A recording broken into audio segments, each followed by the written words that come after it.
So the XRD design competition is now officially underway with the help of Bezi and Ultraleap, and it will run through the 1st of June to July 1st of 2024. Now we have some of the best designers from Meta, Google, Apple, Valve, Ultraleap, Unity, and Microsoft judging this panel, so this is a great opportunity to make a name for yourself and get your stuff seen by the best in the industry. Now with some sick prizes like a Quest 3 and Bobo VR headset, Ultraleap Motion Controller 2, and a social media critique of your work by yours truly, I think the juice is really worth the squeeze for both beginners and pros in this space. But there are rules, themes, deliverables for this bad boy, so let's get into them. But if you haven't joined the competition, it's not too late. Just look at the link down below and join us. Anyways, as always, like, subscribe, and leave an emoji in the comments down below for engagement. And yeah, boom. Okay.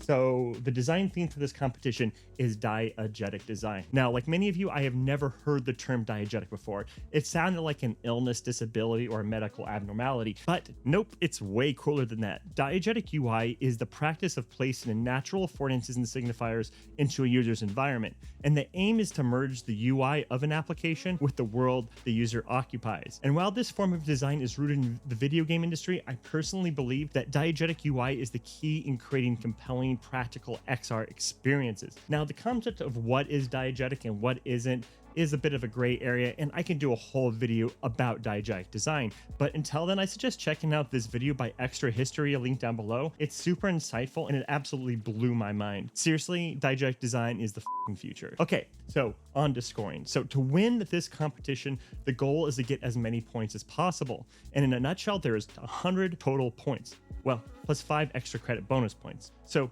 how do you earn points? Well, let's dive into it. So there are 4 categories you must address in your prototype or product. First is the fidelity and performance of your work. The visual fidelity of your work will be capped out at 10 points, and how it performs on a device is also capped out at 10 points. Cool. So next is onboarding. So there needs to be some form of onboarding to your project. Now, you can onboard users in any way you see fit, but having a clear and concise onboarding experience is a must, and it's worth 25 points. The third category is a solid core affordance and signifier. Again, how you define and determine what that means is up to you, and it's worth another 25 points. Finally, the last category is all about ergonomics and accessibility, and it by far has the most possible points you can earn. So to add to the mix, there are 2 core pillars to hit on. First, your content must contort itself to the user's position. It doesn't need to follow them around everywhere necessarily. It just needs to be accessible to all users, and this little ditty is worth 20 points. The second pillar is its ergonomical inputs. Basically, the ability to interact with your damn thing needs to be comfortable to use, and that's worth 10 points. So altogether, that's 100 points. But again, as I said, there are 5 bonus points. And the first bonus point is basically if you signed up early.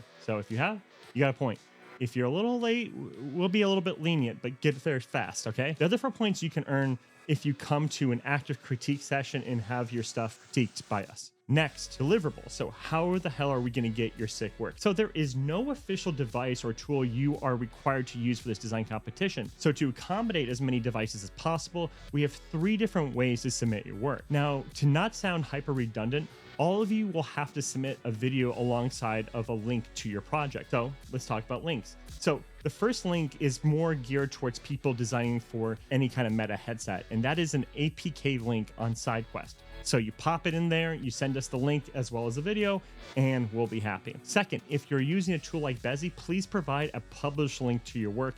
And third, if you're building for Apple Vision Pro, let us know and we'll get you some email addresses so you can send us the test flight links. Again, every project must have a video as well. Super easy, right? Sick. Oh, one more thing. You don't have to go in this competition alone. If you are a team that wants to hit this together, you are more than welcome. Granted, there's only 1 headset and 1 Ultraleap Motion Controller 2 to share between all of you, so if you want to fight over those things, feel free. And I guess that's it. Now, link down below is a Google Doc explaining the rules in more depth, and I'm juiced as a goose to see what you guys will produce. So if you have any questions about this thing, feel free to ask them in the Discord down below. And if you want to learn how to use some of these rad tools, check out these videos. Yeah, anyway, until next time, everyone, take care, see you soon, and plus minus. Peace.